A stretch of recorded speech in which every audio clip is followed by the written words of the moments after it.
Para todos y para todas, bienvenidos a la segunda jornada del día de hoy. Vamos a iniciar esta primera parte con el profe Víctor Madrid Henao, con su tema entrenamiento articular en el deporte y fitness. Profe, bienvenido a esta fiesta del conocimiento. Dios le bendiga. Bueno, muchas gracias. ¿Me escucha bien? Perfectamente, mi profe, perfectamente. Bueno, pues como siempre, obviamente agradecido de que nos inviten. Siempre es todo un gusto pues para todas las instituciones, tanto la Universidad de Buenaventura como Fin de Buenas School, digamos que acompañar todos esos procesos académicos. Entonces, digamos que como una pequeña introducción para ir al grano, como dice el dermatólogo, es necesario que nos pongamos en contexto del estado articular. Y digamos que entiendo también el título de la ponencia es una situación un poquito adversa porque uno no ha escuchado que se entiende la articulación, pero definitivamente sí. Y aquí es donde me quiero pues, como parar en la tarde de hoy con esa temática, porque uno no ve con insistencia que en la planificación del entrenamiento, del macrociclo, del mesociclo, los ATRs, el entrenador incluya un ejercicio para la estabilidad de tobillo en el jugador de baloncesto, que ya sabemos que en estudios epidemiológicos es altísimo, que en el entrenamiento de fútbol sala, que es un tema muy común en nuestra ciudad y en nuestro país, el entrenador incluya en su plan de entrenamiento el test nórdico, el press nórdico para establecer factores de prevención del daño articular y que el isquiotibial frene la tibia y proteja o reduzca el riesgo de una ruptura del cruzado anterior. O sea, eso no está como en el plan. Y lo digo porque lo leo, lo reviso, hace parte de mis empleos. Alguna vez que mi metodólogo es institución reconocida aquí en la ciudad. Entonces es un tema que no es muy común encontrar. Lo vemos en rehabilitación, ya lesionados.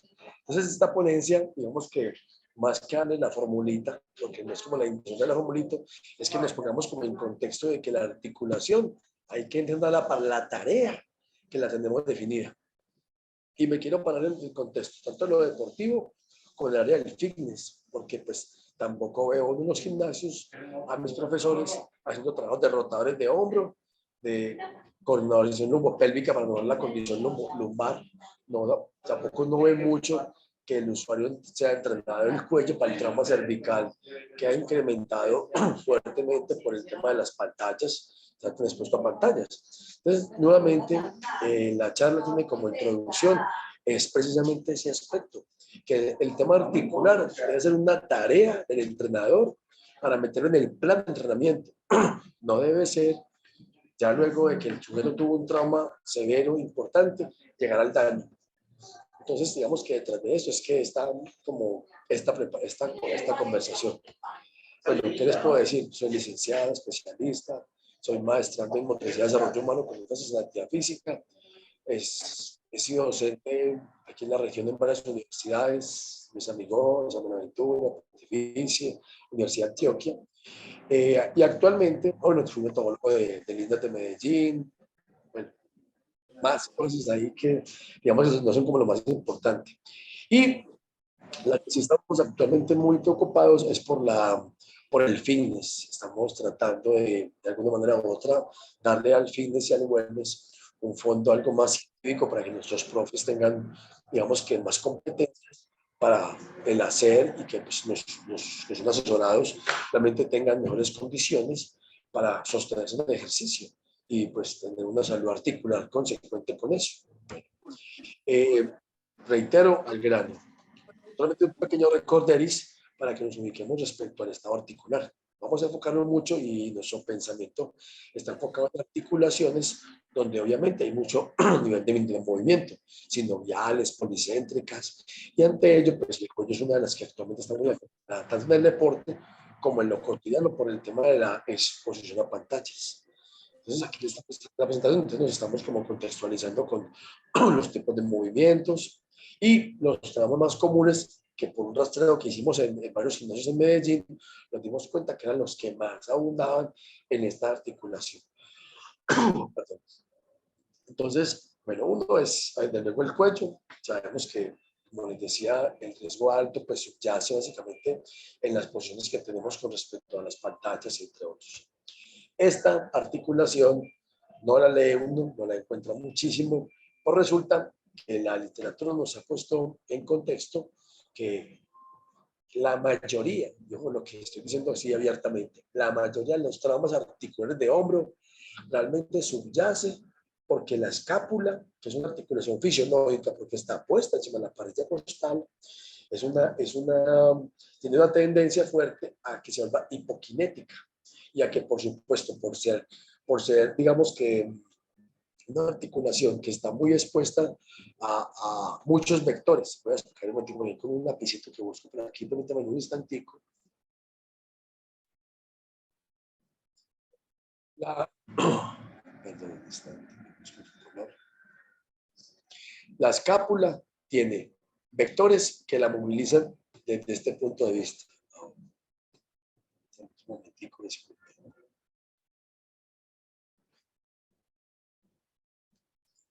La escápula tiene músculos que la afectan en esta línea.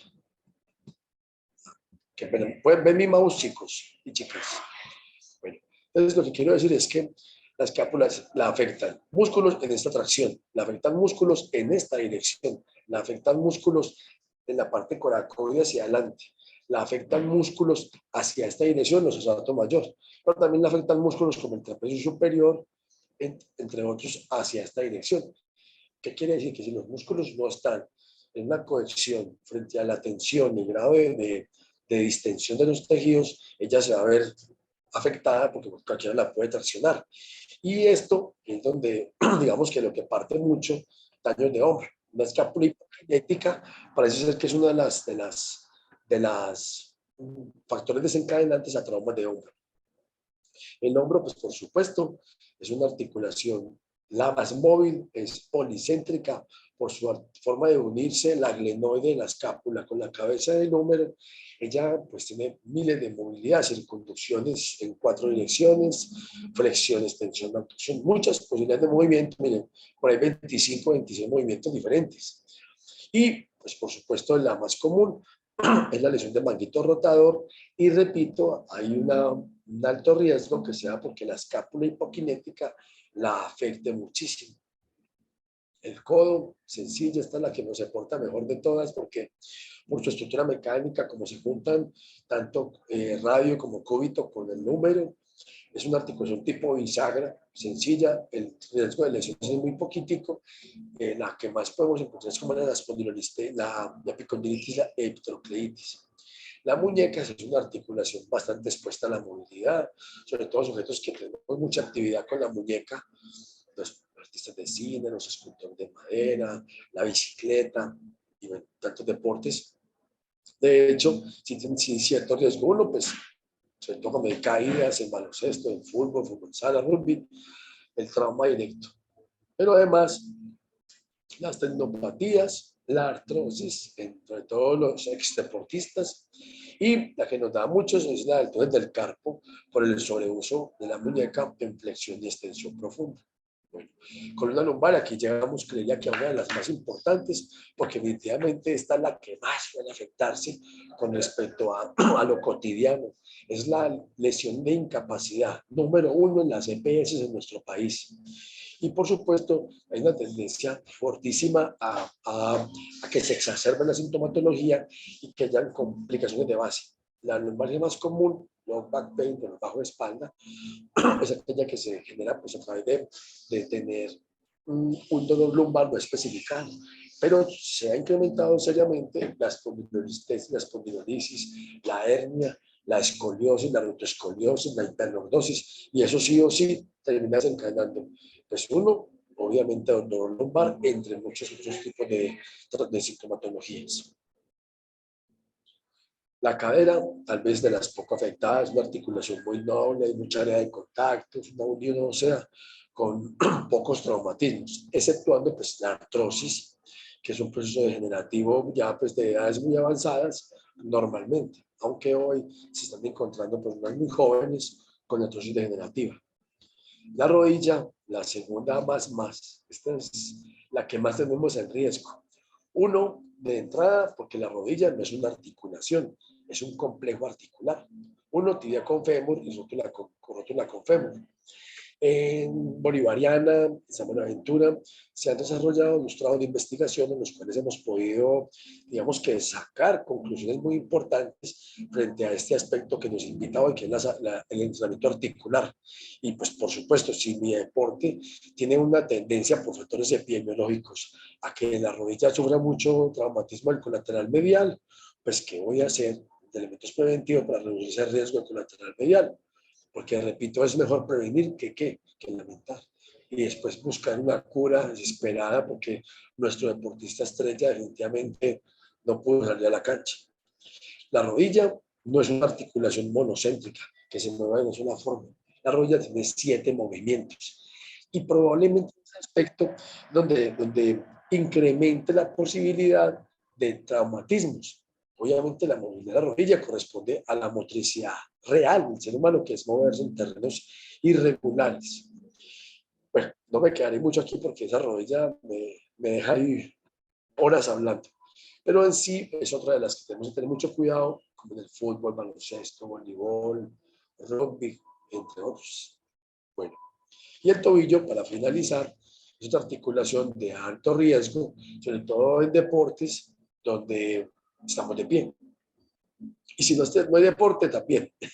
El esguince de tobillo, que es el más común en inversión, debido a que, pues, evidentemente, el maléolo externo, el maléolo peroneal, es como 1.5, si no estoy mal, más alargado que el maléolo tibial. Entonces, por supuesto, el astrágalo se puede movilizar más hacia la inversión, que hacia la versión es como 5 grados o menos. Y eso, pues ahí está como enfrentada la situación mecánica y el alto riesgo de inestabilidad de tobillo. Y lo otro es que nuestro país, el sistema de salud, con un esguince de tobillo, no hace un tratamiento con rehabilitación, sino que es venda, hielo y 10 pastillas de acetaminofén. Y queda la rodilla, el tobillo queda inestable.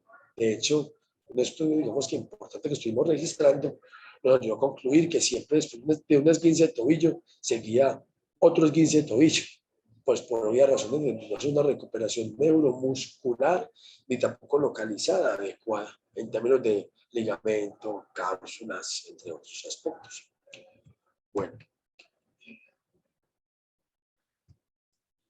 Bueno, hasta aquí es una parte de la conversación. Repito, es un poquito de anatomía, algo de kinesiología, algo de traumatismo, con el área pues como de que nos contextualicemos a qué queremos pues como puntal. Hasta aquí muy bien, de hecho entender, alguien que me diga una pregunta.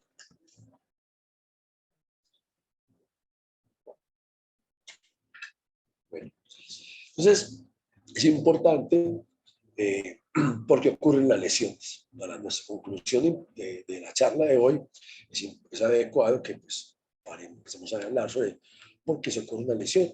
Entonces, las razones son varias, aunque termina posiblemente en una, y es que la articulación no está apta para el requerimiento que se tiene.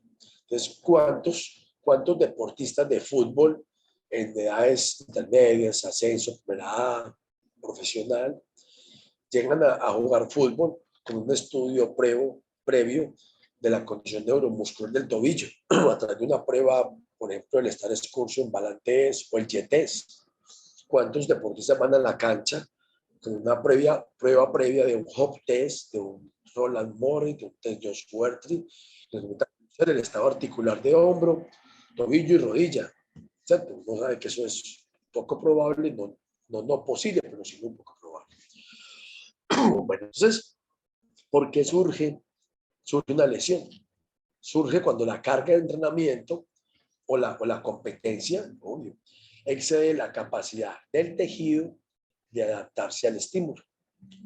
Y eso puede ser porque es muy largo, deporte de fondo, tendinitis de aquiliana, del tendón de Aquiles por deshidratación y sobreuso del tendón de Aquiles, la intensidad, el esfuerzo es muy alto, la carga movilizar es muy alta, de pronto un peso muerto, es muy común un trauma directo, inmediato, inclusive un daño casi que súbito del núcleo pulposo de las vértebras en el 5 y en el 4, el disco intervertebral. Tercero, y este es un poquito difuso, pero digamos que se ha tenido en cuenta, y es la frecuencia.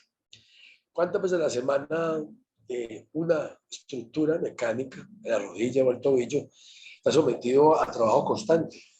8, 10, 15, 20 veces. Entonces, claro, ese sobreuso termina por generar una carga acumulativa que desencadena en una ruptura de un tejido orgánico. Y cuarto, el descanso. Los reposos son muy pequeñitos. También es posible que suceda un daño articular. O, adivinen, la mezcla de todo lo anterior, o dos de los anteriores. Es un poco clara esa situación. Entonces, digamos que es común que estos tipos de traumatismos surjan de un proceso de mesociclo entrante o al iniciar cualquier otro tipo de mesociclo nuevo, un mesociclo desarrollador, un precompetitivo, un competitivo.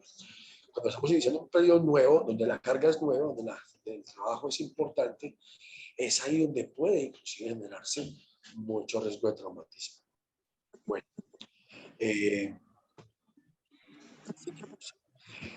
las alteraciones del aparato locomotor, entonces, desde lo tisular se pueden reconocer entonces tres tipos, dos o tres para la conversación. Uno, la inmediata, el fenómeno de impacto, el choque, la colisión, la caída, sobrepasa, ¿cierto?, la capacidad del tejido de asimilar el impacto. La segunda es por sobreuso. Repito, en las primeras más comúnmente deportes de choque, impacto, cooperación, oposición. Ya, la segunda, las de tiempo y marca, ¿cierto? Las maratones, el triatlón, la natación de aguas abiertas, cosas muy largas. Y la tercera, que debe ser discutida, y es la mezcla de ambas. Es otro importante porque parece ser que siempre hay un riesgo de base que un fenómeno disparador lo preactiva. Igualmente las alteraciones del aparato locomotor tienen una etiología biomecánica. Entonces hablan de que hay un elemento pues agudo donde la carga es mayor que la capacidad en un momento específico del tiempo, repito, en un periodo, en un mesociclo competitivo, en un precompetitivo, donde la carga, hoy vemos una carga súper alta, después de un microciclo de choque. Ahí son momentos importantes donde es muy posible el daño articular, ante lo cual, repito, lo ideal es que establecer estrategias de prevención e inclusive el tema alimentario, el consumo de proteínas, el consumo de ciertos minerales como el magnesio y la vitamina C, han demostrado reducir factores de riesgo ortopédico, daño articular, en este caso producto de la carga física que puede ser importante. Y lesión por uso excesivo, que les está en un momentico, son deportes donde la fricción dinámica del tejido es muy alta ante el requerimiento. Deportes, como les decía, deportes aeróbicos. Bueno, un aspecto general que me llama la atención es que es muy posible, y lo dije en la diapositiva anterior, por aquí, que la lesión esté allí y un mecanismo disparador sea que la pone en contexto o la pone en sintomatológica. Y él, obviamente, ante la lesión, el dolor, la incapacidad, la movilidad, la dematización articular, pues desencadene, pues por supuesto, aunque hay que hacer algo, que reconozcamos que hay un daño articular. Pero repito que pues, esto es muy común, sea producto de qué, que hay un uso excesivo en la articulación de la carga. Entonces, bueno, este otro, por favor. Tipos de lesiones en relación con el tejido comprometido. Ahora, desde el componente, digamos, los componentes articulares, los tipos de lesiones se pueden ver en el ligamento, famosísimo, es el tobillo, ¿cierto? El síndrome latigazo es una lesión cervical, el cruzado anterior, el colateral medial, el deporte de combate, una patada en la pierna, son comunes en ese sentido. En los tendones también hay traumas, precisamente un trauma directo sobre un tendón, en este caso pues por sobreuso, músculos que hacen ruptura muscular por una acción mecánica, en el pateo a veces o en la carrera de atletismo, el isquiotibial no está muy predispuesto neuromuscularmente o su estructura no está muy preparada a ese fenómeno de elongación de los tejidos, de los semitendinosos, el membranoso. Es posible mucho la contractura muscular, entre otros fenómenos. Y pues el cartílago, donde lamentablemente tengo que decir es que el cartílago es como la cenicienta. La recuperación del cartílago es muy poca. Hasta ahora, pues sabemos que el mercado farmacológico nos ha montado de glucosamina, que Chondroitin, que tomé Flexure, Moviflex. Pues ha salido al mercado una cantidad de sustancias, colágeno hidrolizado últimamente de moda, subir el magnesio. Y digamos que ninguno de estas sustancias, lo digo pues porque digamos que también soy regente de farmacia, trabajo con medicamentos 22 años. Conozco un poquitico el tema de los medicamentos. Me crié en la farmacia, entre otras, era mi familia. Entonces, sabe uno que los medicamentos son realmente un tiro al aire. Es algo incierto. El labrum, que es también un tipo de cartílago que está en la acetábulo en la pelvis, que ayuda como a la herencia con respecto al fémur. Y por último, pues la columna articular. Otros tipos de lesiones de tejidos duros, pues obviamente son las fracturas o las osteoporosis. Como en deportes de fútbol, en la pretemporada, por la sobrecarga mecánica, algo de impacto, la tibia, son de unas acumulaciones de líquido en el tejido del periósteo, el tejido del periósteo entre el hueso y la membrana que lo cubre, y eso se evidencia de que hay una microfractura, bueno, ya no micro, ya pasa mesofractura la espina de la tibia, y el riesgo ahí es simplemente fractura de tibia. Entonces uno a veces no empieza como a deducir cómo es posible que se fracture la tibia por un estrés mecánico, y pues definitivamente sí, yo sé que muchos de ustedes han tenido esa experiencia. Bueno, ese es un ciclo particular. Nota que cuando hay un traumatismo, hay una ruleta de situaciones que todo el tiempo se acompañan una de la otra. Yo voy a regalarles un par de minuticos para que ustedes la lean antes de empezar, para que tomen la lógica en lo que corresponde la imagen, que es muy importante.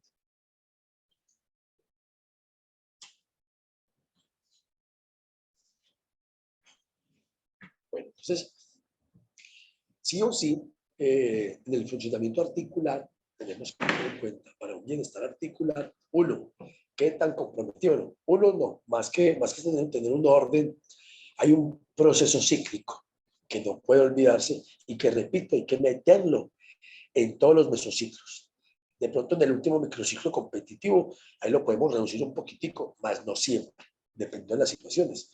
Tengo un deportista con un trauma de tobillo repetitivo, jugador de baloncesto, 3 pisos de tobillo, pues hacer un ejercicio con un elástico para activar los tibiales y los evertores del tobillo antes de que vaya a la cancha, definitivamente es una maravilla. Un sujeto de halterofilia que tenga lumbar mecánica recurrente, pues por obvias razones, que vaya a hacer un jalón, pull down antes de la competencia, es otra maravilla. Sino que todavía esos comentarios son un poquito agresivos porque la evidencia no es muy fuerte para soportar este comentario que estoy haciendo en un momentico. Entonces, nuevamente, este ciclo funcional del estado articular que se inicia pues el desempeño muscular, porque los músculos, recuerden, no todos son estabilizadores, algunos son motores y estabilizadores. Esos músculos están bien. Por ejemplo, el pectoral mayor tiene una posibilidad de ser rotador interno, pero también es un aductor horizontal. Tiene que ver con el puño recto en boxeo, con el bench press y fitness, pero de todos modos, él tiene unas fibras superiores aquí junto al monte clavicular que tienen cierto compromiso en la rotación. Entonces la pregunta es, ¿el pectoral está entrenado para hacer aducción? Sí. ¿Para golpear? También. ¿Para estabilizar el húmero? ¿Para tenerlo anclado en la cavidad pinoidea? No. Esa es una de las cosas importantes. Segundo, la capacidad cardiovascular, aunque suene un poquito extraño, también termina siendo de este ciclo funcional de estabilidad articular.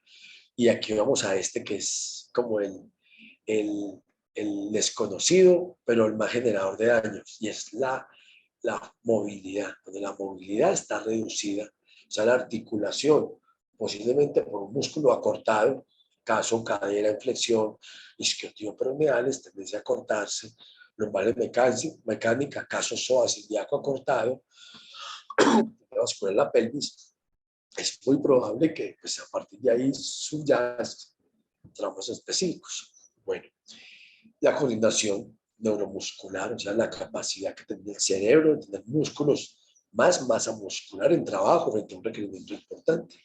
La estabilidad articular, que es uno que está nombrando, aquí digamos que toma posición importante de la importancia que, repito, los entrenadores tenemos que tener sobre quién, sobre los deportistas que declaren o no factor de riesgo. Vuelvo a la escena de hace un ratico. ¿Cuáles son los traumas más comunes? Si alguien de aquí lo quiere decir, pues adelante. El trauma más común en el fútbol: cruzado anterior, tobillo, síndrome compartimental del peroné, algo de tendinopatía de tendón rotuliano, lumbalgia mecánica. Esas son las más en fútbol. En natación también tenemos una lista. Entonces, si yo tengo claridad de eso por epidemiología y por mi experiencia como entrenador, entonces la pregunta que sale aquí es: ¿yo qué estoy haciendo dentro del plan de entrenamiento para inculcar ejercicios que generen factor protector frente a un factor de riesgo ya declarado por la disciplina en sí o por el estado articular del deportista? Mi deportista, chicos, que tengo un aire acondicionado aquí muy cerca y me pone la garganta un poco seca. Entonces, que si yo tengo claridad de que en mi deporte el factor de riesgo número 1 es el trauma ortopédico de cruzado anterior, razones particulares del fútbol, ¿yo qué estoy haciendo para poder reducir ese riesgo de que el cruzado anterior sufra un traumatismo pues, o una ruptura?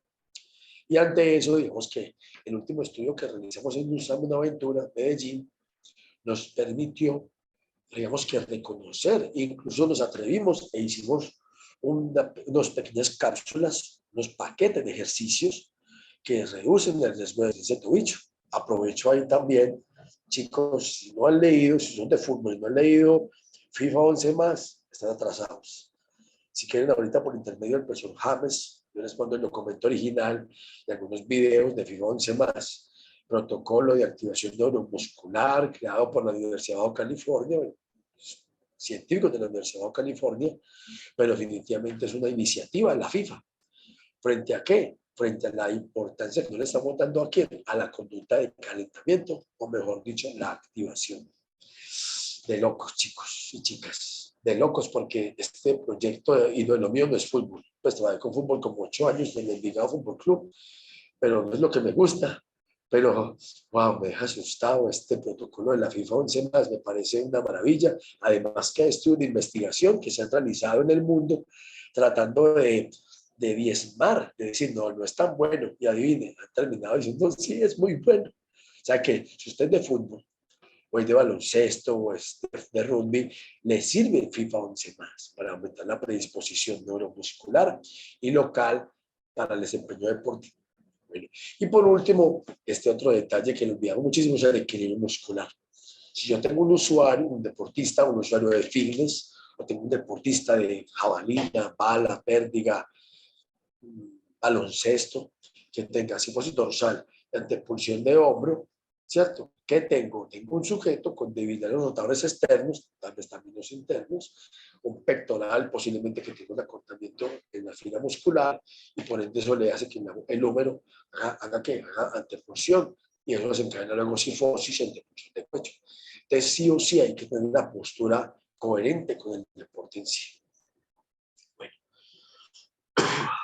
entonces, aquí, hasta aquí que hemos visto articulaciones y una posición de varios autores frente a lo que es una lesión y una visión un poquito más amplia en la lesión del trauma, entendiendo que nuestra tarea es que no pase, es que no haya menos articulares.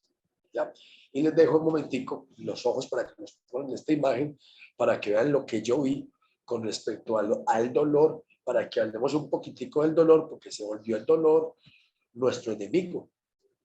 Pero tampoco es nuestro amigo, pues, pero digamos que para la interpretación es diferente. Entonces, por favor, suben la gráfica y hacemos un momentico para que iniciemos.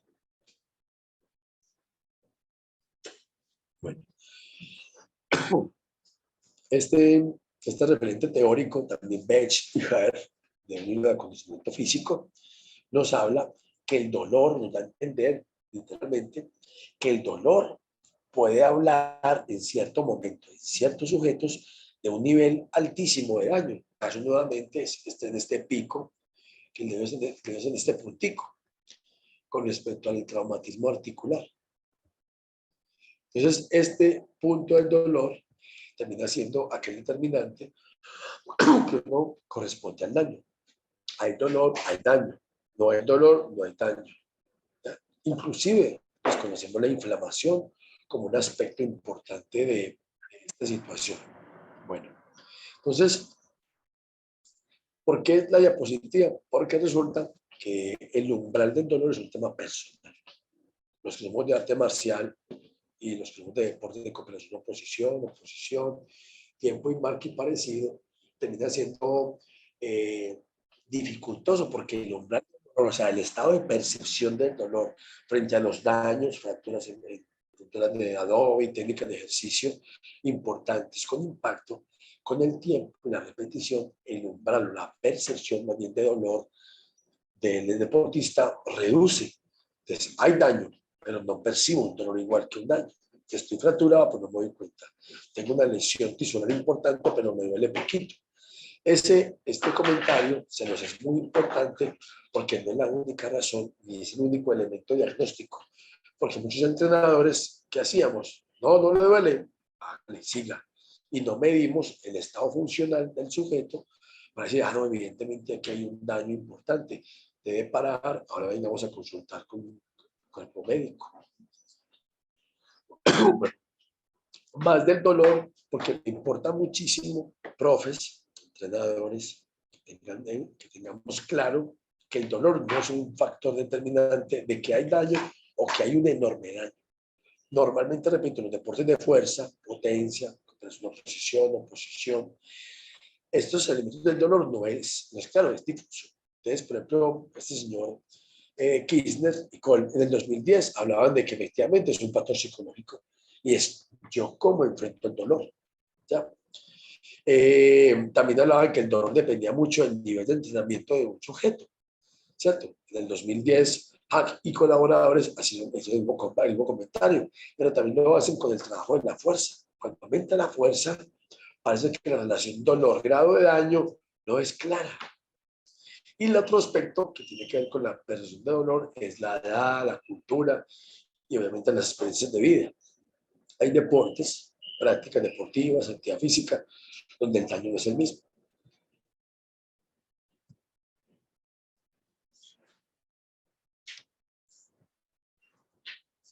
Bueno, aquí una lista de condiciones articulares con respecto a los tipos de daño.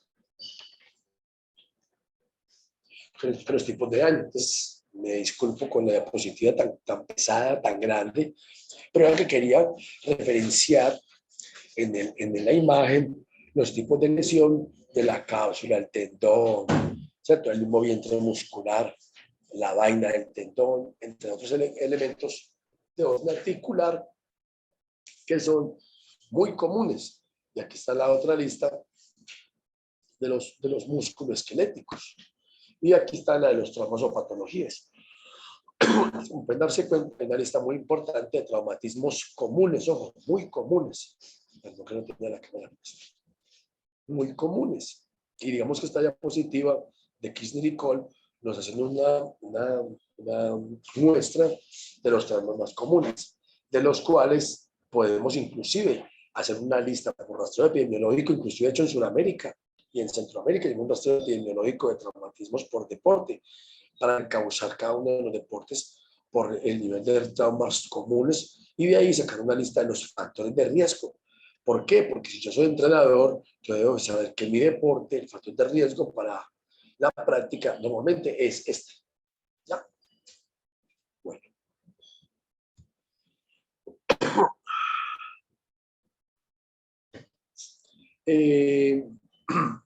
Nuevamente, para finalizar el dolor. Entonces, lo que esta diapositiva nos quiere dar a entender es que la gravedad del dolor, el tipo de dolor versus la gravedad del compromiso tisular. Entonces, cuando hay un esguince de tobillo, grado 1, normalmente una venda sencilla de tela, en una posición neutra del tobillo, analgésicos para la casa, póngase hielo tanto tiempo y al 2 semanas vuelva a trabajar normal, o a los 3 días vuelva a trabajar normal. Y eso obviamente no resuelve la estabilidad articular, porque sí o sí la estabilidad se pierde. La inflamación, la edematización de la zona nos habla de eso. Y eso en grado de ruptura muscular de 1, 2 a 3 es lo que hablan de la severidad, de que más traumatismo, mayor ruptura, no severidad, sino que, repito, con qué herramientas un médico general, sin un estudio diagnóstico, un estudio importante, nos diga el porcentaje real del daño. Y bueno, pues para no ahondar en su sistema de salud en Colombia, que con un esguince sencillo, suave, medio, luego se lo lleven a una hospitalizar, o lo lleven a hacer una rehabilitación de unas 15 sesiones por un esguince tipo 1, que se volvió el tobillo en una acera. Eso no pasa aquí. Pero sí o sí, después de ahí que sigue, un mes y medio de dificultades a la hora de hacer las cosas. Pero adicional a eso, pues el segundo esguince. Un estudio bien interesante, muy agradable de leer, demostró que un esguince de tobillo siempre generaba ¿qué? Otro esguince de tobillo. Entonces nada más piense esto en su jugador estrella en voleibol, el levantador, ¿cierto? El que la encesta, el que hace el triple en la malla, el jugador de fútbol delantero, que es el hombre de los goles, que se encadena muy bien con el trabajo del delantero, de los laterales, para armar unidades de juego. Y el esguince de tobillo, y eso sí o sí de un rendimiento comprobado. Daño articular, menos rendimiento deportivo. Bueno, aquí hay algunos estudios, no me quedaré en ellos, se los voy a dejar para que luego los mires. Los estudios epidemiológicos en los cuales nos basamos muchísimo, simplemente, chicas y chicos, para ilustrar la situación que estamos hablando, porque pues evidentemente ese estudio epidemiológico en fútbol, que además me gustó muchísimo, ahora, tenía un número escandaloso de traumas de cruzado anterior, de tobillo y rodilla en fútbol, y son más frecuentes en competición, aunque otros estudios se declaraban ser más fuertes y más altos en entrenamiento. ¿Y ahí en qué periodo? Precompetitivo. En entrante también hay unos tipos de daños muy comunes, pero digamos que más aquí. Eso también es de epidemiología. Nuevamente en baloncesto, y miren, el pivot y era la pivot, puntual. Bueno, repito que ahí les dejo para que ustedes luego se diviertan con el estudio. Otro estudio importante donde se pretendía pues como determinar la incidencia de los traumas deportivos, de los traumas de las emociones deportivas en 32 deportes. Eso fue una muestra como de 350, una muestra súper importante. Y el nivel de lesiones es de locos. Bueno, esta es otra revisión sistemática donde pues el objeto de revisar los estudios reconocidos epidemiológicos frente al trauma de tobillo. Y hubo, si se dan cuenta, un periodo gigante, 28 años más o menos, para rastrear estudios de investigación de los traumas ortopédicos de tobillo, en este caso. Entonces, repito, hasta aquí la cosa es de nada, sino que uno no cuenta estas cosas, uno las ve en un aviso publicitario.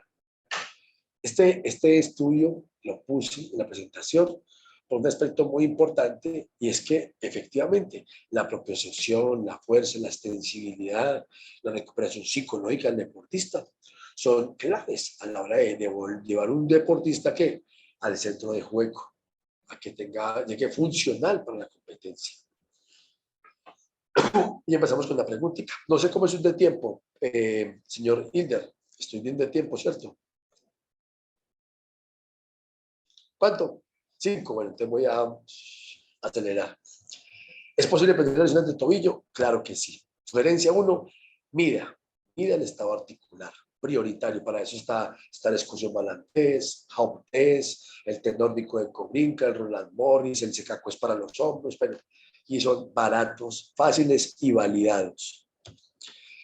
Desarrollar actividades específicas para reducir el riesgo articular, o sea, planificar ejercicios que reducen el riesgo articular. Si yo tengo un atleta, ¿qué espero un atleta? Tendinopatía quiliana y, adivinen, fascitis plantar, y eso se puede reducir el riesgo ortopédico.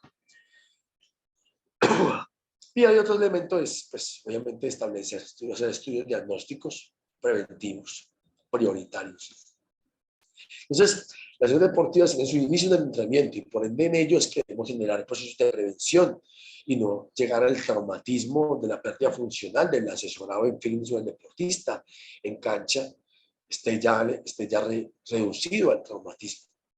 me saltaré este estudio, este estudio, este estudio, para donde quiero llegar, este estudio. Los invito a que lo lean. De verdad que hay un aporte interesante de la epidemiología a nuestra tarea de entrenadores. Bueno, y volviéndonos para el fitness, ya para acercarnos al final, ¿qué motivos creemos que generan las alteraciones articulares en el fitness? O sea, ¿por qué y cuáles son los traumas más comunes en el área del fitness por el trabajo de musculación, con equipos, con máquinas, con elásticos? Uno, clarísimo, chicos, uso repetitivo. El uso repetitivo de las articulaciones en movimientos particulares es uno de los tales. Entonces, por ejemplo, hay un clásico que me encanta decirlo porque es un error común y qué pena decirlo como tan abiertamente, es un error absoluto, enorme, gigante, para mandarles estudio de investigación y mandarles literatura. En este caso, Kendall Patrick Provan, este señor René Callier, Margarita Nordan, Víctor Frankl. Hay autores en los cuales me he anclado para este comentario que les voy a hacer. Abdominales, el trabajo abdominal que estamos haciendo en tierra definitivamente no traduce el requerimiento de pie. Esto es un informe de un trabajo doctoral de una persona que reconocemos mucho, el doctor Juan Ramón Heredia. Ya él demostró que los trabajos de carga cinética media en tierra no traducen su requerimiento de pie, pero somos magos. Chicos, 3 de 500 tiene cero utilidad, pero tiene que una cercanía al trauma lumbar, produce daño de columna. No me quedo ahí porque es un tema que no he leído bastante, he hecho mi tesis de maestría puntualmente. Bueno, y lo otro, claro, hay una condición articular preexistente de un daño y evidentemente el ejercicio, la práctica deportiva, la técnica, nos va a llevar a reincidir en el trauma ortopédico. La ejecución de gestos con riesgo ortopédico. Voy a hacer una cosa muy fuerte, pero muy fuerte, quiero que se preparen, lo puedo sostener, tengo con qué sostenerlo, pero si algo hay que sacar del mercado, de los gestos, tanto en fitness como en el deporte, la preparación física, se llama peso muerto. Los ortopedistas son felices porque el peso muerto deja lesionados y para ellos pues es más trabajo. Para fisioterapia es mucho más trabajo. El peso muerto es de los gestos que sí o sí hay que sacarlo del mercado, porque si uno va y se da cuenta, en realidad no traduce su requerimiento deportivo. Ciclistas, ¿para qué peso muerto? Por Dios. Más el riesgo ortopédico lumbar es increíble. Y adivinen, difuso. Se enmascara con una fortaleza de los paravertebrales, generando una falsa estabilidad. Entonces los invito, pero para ahondar mucho en este punto número 3, a que ese peso muerto lo replanteen. Bueno, aprovecho además, en halterofilia es no posible que usted quite el peso muerto, porque eso es parte de lo gestual, pero el resto de nosotros sí lo podemos hacer y bueno, en futuro llega la información como para soportar un poquitico en ese aspecto. Y lo otro es que los ejercicios que pueden ser buenos, pero para este usuario también no lo sean. Entonces, no todo el mundo puede hacer un press shoulder, un press hombro, no todos pueden hacer un press pecho, no todos pueden hacer un ejercicio de sentadilla. Entonces, es la evaluación inicial, reconocer los sujetos para ver quiénes no deben hacer ciertos ejercicios. Esta es una pregunta, digamos, que es muy importante para ir como concluyendo, es cuáles serían las recomendaciones que usted podría generar para aprender estados articulares. Y otro, es posible que un trauma articular, que una lesión o una falta de estado articular genere deserción del deporte y del fitness. Respuesta para ustedes. Ante eso recomendamos, y ya voy a terminar para que vamos avanzando, señor Hilder. Uno, valorar la articulación. Aquí hay una lista de los test que les... Profe, ¿Sí? le regala, el siguiente expositor acaba de regalarle 5 minutos más, profe. Ah, bueno, aleluya. Muchas gracias. Dígale que de parte mía le agradezco muchísimo. Entonces, les decía que número 1, valorar.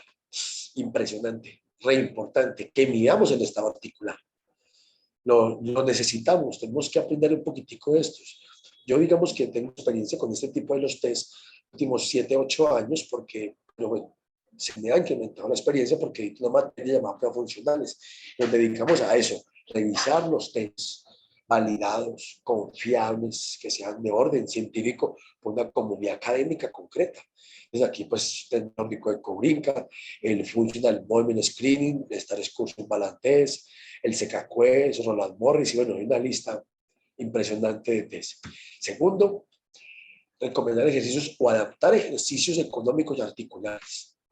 Hay que reducir un poquitico ese coeficiente de fricción, porque hoy tenemos deportistas muy jóvenes con un proceso degenerativo cartilaginoso, trauma irreversible en el deporte y en la vida cotidiana.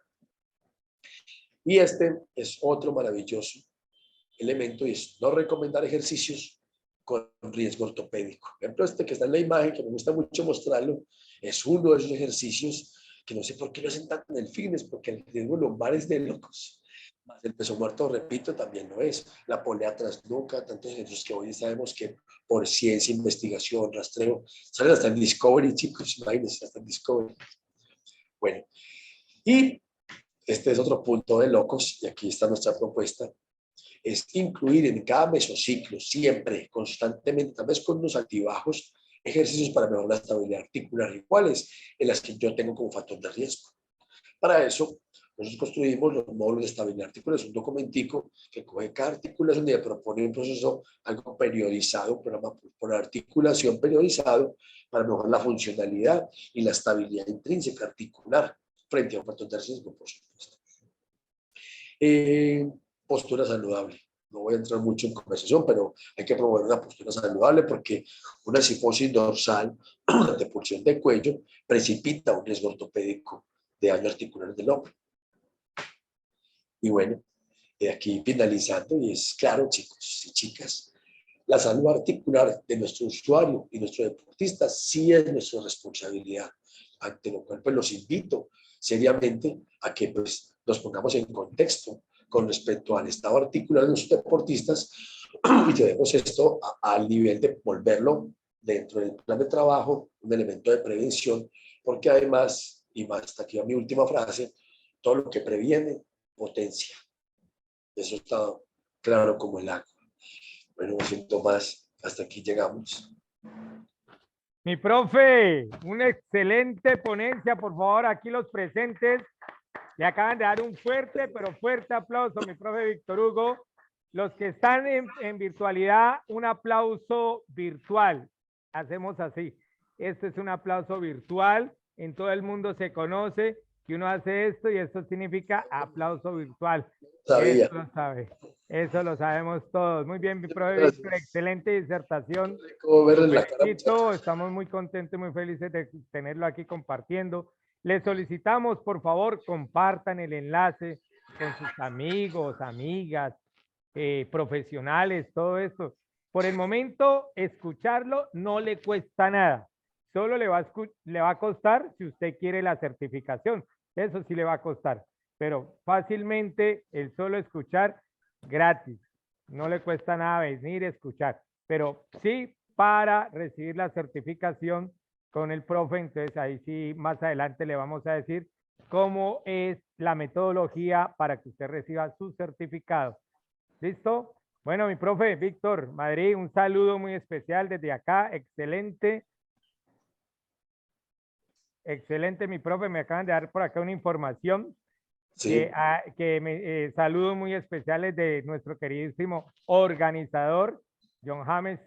Le mando un saludo y un abrazo enorme. Que lo quiere mucho, me dice aquí. Excelente. Un abrazo enorme, enorme. Pero bueno, hay que continuar, hay que seguir. Tengo que parar la grabación para grabar al siguiente ponente. Porfa, un saludito antes de despedirse, profe. Hasta luego. Que estén muy bien. Gracias.